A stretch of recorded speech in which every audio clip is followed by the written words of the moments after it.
Hall & Wilcox acknowledges the traditional custodians of the lands on which this podcast is recorded. We pay our respects to their elders, past and present, and to all First Nations people joining us today.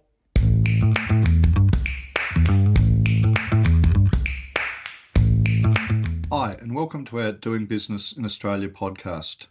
My name's Mark Dunphy, and I'm a partner at Hall & Wilcox. In today's episode, we'll be discussing the Foreign Investment Review Board, who they are, what they do, and the key takeaways for foreign investors or advisors looking to invest in Australia. Joining me today are my colleagues and fellow partners Rani Fan and Oliver Yankowski, who are specialists in cross-border transactions, foreign investment, and entering the Australian market. Oliver, I'd like to pose a question to you to start with first, if I may. Could you tell us, just at a high level, who are the Foreign Investment Review Board? Yeah, sure, Mark, no problem. I wanted to actually give a little bit of background before I answer your specific question, because what are we actually talking about today? We're talking about foreign investment, and foreign investment is important to countries, and countries actually compete for foreign investment. In particular, Australia has a shortfall of capital, so we need foreign investment to actually grow faster than otherwise would be the case, and it's acknowledged by the government. However, on the other hand, countries fear that there could be possible negative consequences from foreign investment, like the loss of national sovereignty.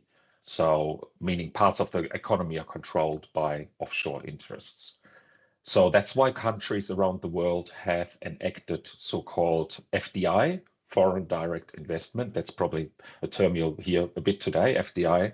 Countries have adopted those FDI rules. And the rules vary greatly from country to country, but there are some common themes that, for example, certain areas of the economy are deemed to be sensitive. For example, the defense sector, cutting edge technologies. We get to the details, what the actual rules are in Australia. I'm just giving a better, cutting edge technologies, quantum computing and AI, but also then mining, for example, rare earths, and so on and so forth. And another area that is often protected is the acquisition of real estate. So some countries have also identified so-called non-like-minded countries or unfriendly countries that are subject to greater scrutiny if investments occur from these countries. So, for example, in Germany, where I'm originally from, China and Russia are classified as non-like-minded countries. That's actually not the case in Australia, but we'll get to that. So let's turn to Australia and your actual question. In Australia, what is FIRB? So in Australia, the current FDI regime was introduced in 1975, 1976, so nearly 50 years ago. That's quite early. Other countries like Austria has only introduced it in 2020, Belgium 2023.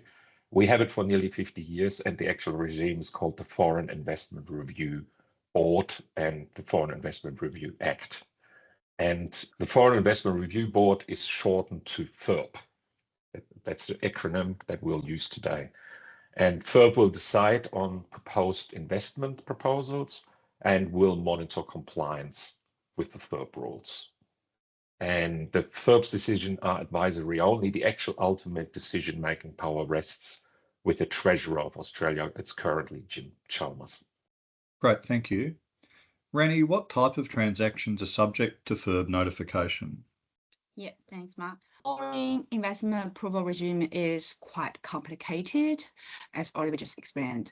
The treasurer, who makes the final decision, squeeze certain foreign investment proposals on a case-by-case basis to determine whether such transactions are actually contradictory to the national interest or, in certain circumstances, national security. But the general rule is that if a foreign person acquires a substantial interest in an Australian business or any interest in Australian land, and the value of the business or land meets the relevant monetary threshold, then the foreign person needs to apply for FIRB approval before they enter into the transaction. However, if the business or land is considered national security business or national security land, for example, it's related to critical infrastructure or critical minerals, or the land is somehow military defense land or native title land, in those circumstances, no monetary threshold applies. which means FIRB applications will be required regardless of value. And talking about monetary threshold, there's so many different monetary threshold, different based on the nature of the transactions. A very general high threshold for business acquisition is 330 million at this year. And for countries from free trade agreement countries such as US, UK, New Zealand, etc., they enjoy a much higher threshold. This year it's 1,427 million. But having said that, this is a high threshold for a general business acquisition. When we look at each transactions, they have a much lower threshold, depends on the nature and the complicated situation of the transaction. Thanks, Rani. I wonder, Oliver, whether the same criteria apply to private investment and an external sovereign government wanting to invest in Australia. Are there different rules that apply, or are they subject to the same principles? Now, it's an excellent question, Mark. There are different rules. So foreign government investors are subject to stricter rules. And I alluded to it in the first answer. Australia doesn't actually have a list of unfriendly countries, so we are non-discriminatory. So every investment is treated the same regardless of what country the investment proposal is from. But yeah, talking about foreign government investors in particular, so foreign government can actually be on any level. So it can be federal, can be state, can be local authorities. That's important to understand.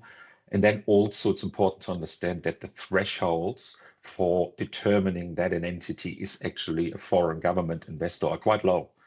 So, right, if you have a foreign company that is owned 80% by private individuals, but 20% by, an investor that is classified as a foreign government investor, that is sufficient to deem the whole entity to be a foreign government investor if it's from the same country, that the 20% interests are from the same country. We had an example only last week where from a European country, 3 entities linked to different levels of government from a particular country held together more than 20%, but no individual entity had more than 10, but that is, they get aggregated, and that is enough to deem this entity as a foreign government investor.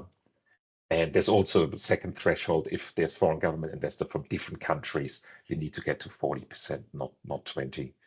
And then you apply the so-called tracing rules, you look at ultimate ownership. So it doesn't matter that the entity that's actually making the proposal to acquire an interest in Australia is 100% owned by private investors, if the ultimate ownership has this 20% or more foreign government feature. And it gets quickly quite technical. Rani alluded to it. And so I recommend, you obtain advice on these questions, because what people do is they look up on the internet and they say, oh yeah, there's a threshold of 330 million. My proposal is well below that. I'm okay. But you may not be okay if some other rules apply, for example, the foreign government investor rule. So in summary, the threshold for determining if investors or foreign government investors is low, 20% or more. And then that means you need approval for pretty much everything in Australia.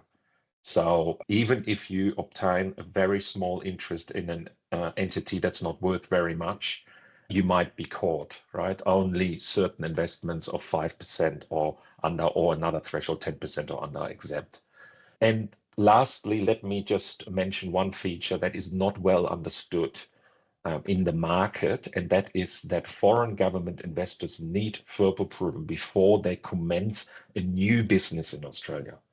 And we've acting for several clients currently who set up a business not being aware of that rule and now need to go to FIRB and get retrospective approval. So it is something to understand that even if you just incorporate a subsidiary in Australia and then apply for an ABN and the regulations and employ someone, that is sufficient in some circumstances to actually trigger the FIRB approval threshold. So it sounds like there are many, many circumstances in which approval needs to be obtained. And so I assume then there's a high number, Rani, of applications that are made. Could you tell us how long the approval process takes and any administrative costs associated with an application? Yeah, thanks, Mark. FIRB does have a statutory time limit for each application. The statutory time limit for a decision to be made is 40 days, consists of 30 days of review and 10 days to prepare and issue the approval. Having said that, FIRB often requires extension on the statutory limitation. The extension can be up to 120 days. In our experience, the average time to obtain the FIRB approval is 2 to 3 months. Certainly, it's subject to the natural and the complexity of each transaction. Having said that, if there's a commercial deadline for the transaction, in particular, there is a hard deadline where if it's not met, there will be consequence on damages or losses. We can advise FIRB when making the lodgement. And FIRB is quite commercial, so they will take into account, and such commercial deadline may accelerate the approval process. In terms of FIRB fee, when lodging a FIRB application, the applicant must pay a filing fee to FIRB before FIRB commence their review process.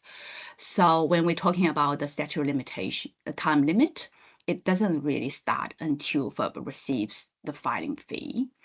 And this filing fee is usually calculated based on the value of the target business or the target land, and the fee is increased on an annual basis.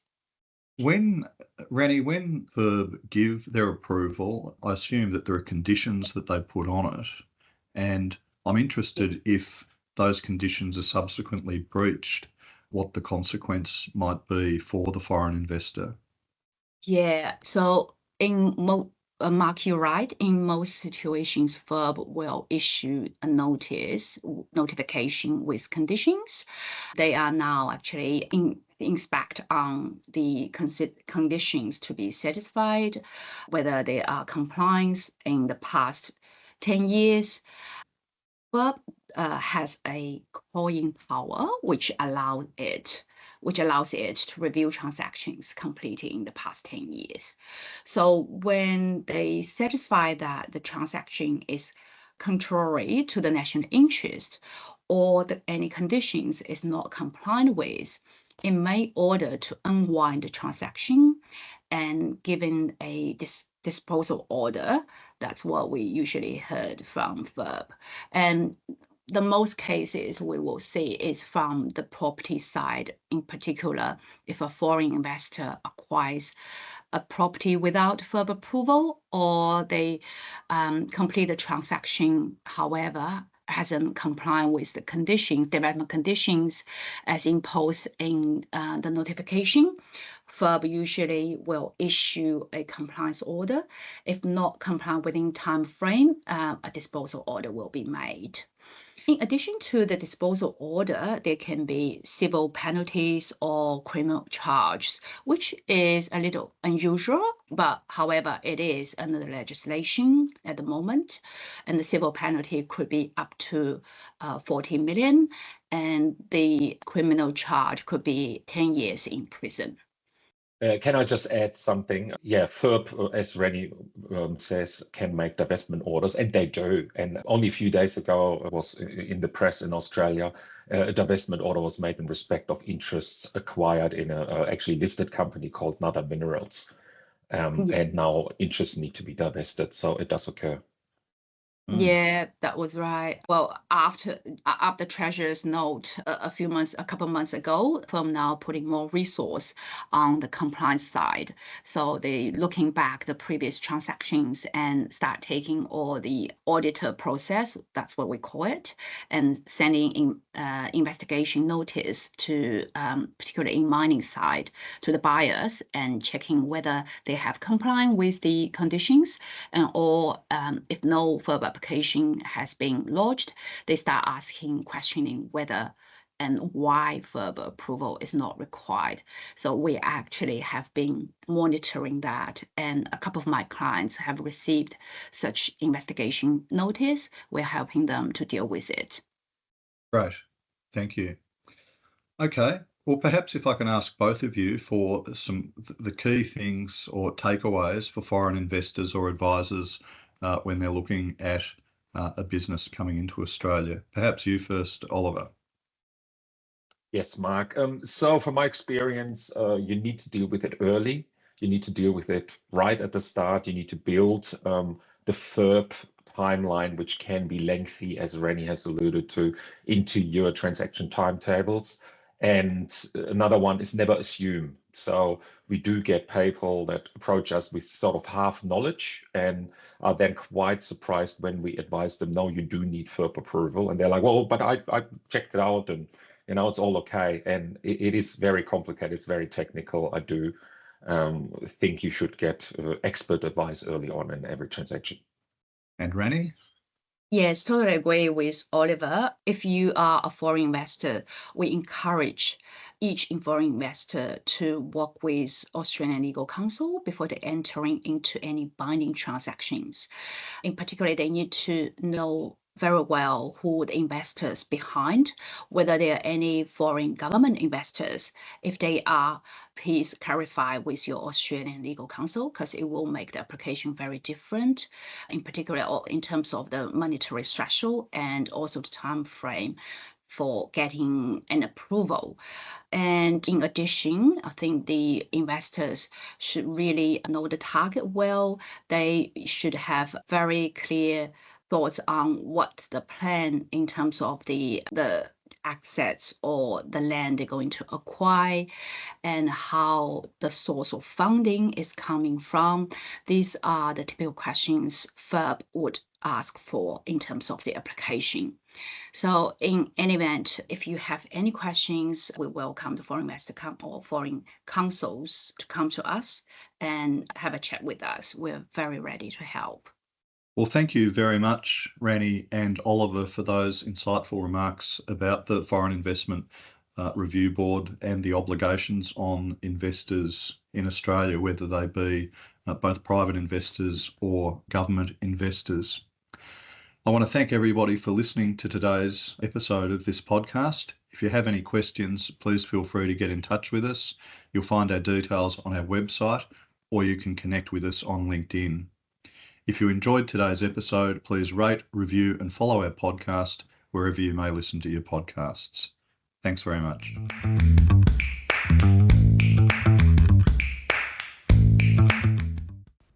This podcast is not legal advice and should not be relied upon as such. You should always obtain legal advice about your specific circumstances.